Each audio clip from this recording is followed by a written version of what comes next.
اس وقت طاقتور لوگ ڈیل چاہتے ہیں اور آپ کہہ رہے ہیں کہ گن پوائنٹ پر تو ڈیل نہیں کروائی جا سکتی. خواجہ صاحب، آپ کی نظر میں یہ معاملہ کہاں جاتا ہوا دکھائی دے رہا ہے؟ کس حد تک یہ جنگ کے پھیلنے کے خطرات ہیں؟ کیا اس سے پہلے سب کچھ رک سکتا ہے؟ دیکھیں جی، یہ جب تک امریکہ اور اسرائیل کے اپنے گولز اچیو نہیں ہوتے یہ معاملہ چلتا رہے گا.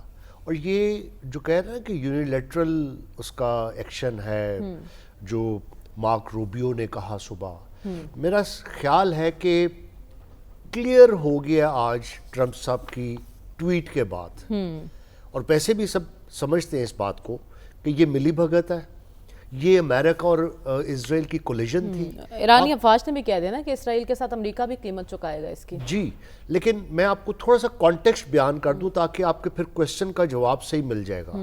آپ دیکھیں، یہ بڑا پلانڈ ایکشن ہے اور ویل ٹائمڈ ہے. پہلے حماس کے خلاف ایکشن ہوا، غزہ میں ایکشن ہوا، 55 سے 56 ہزار لوگ شہید ہو چکے ہیں. پھر حماس کے اسماعیل ہانیہ کو ریموو کیا، اس کے بعد لبنان پہ 5 اٹیک کیے، سیز فائر وائلیٹ کیا، اور پھر حسن نصر اللہ کو ایلیمنیٹ کیا. اس کے بعد ہوتیز کو اٹیک کیا اپنی نیوی کے تھرو. اسرائیل نے 5 جگہ اس سے جنگ سٹارٹ کی. سیریا میں آپ نے امریکہ نے بشار الاسد کو گھر بھیجا، اس کے بعد جو نئے پریزیڈنٹ شارہ ہیں ان کو لوپ میں لیا. اس کے بعد آپ دیکھیں باقاعدہ طور پہ F-35 دیے گئے، 200 جہاز تھے اس کے پاس، اسرائیل کے پاس.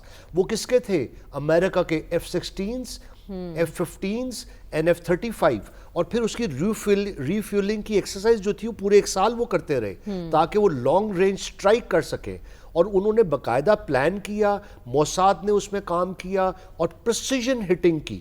ٹھیک ہے جی، تو یہ سب ویل پلانڈ تھا.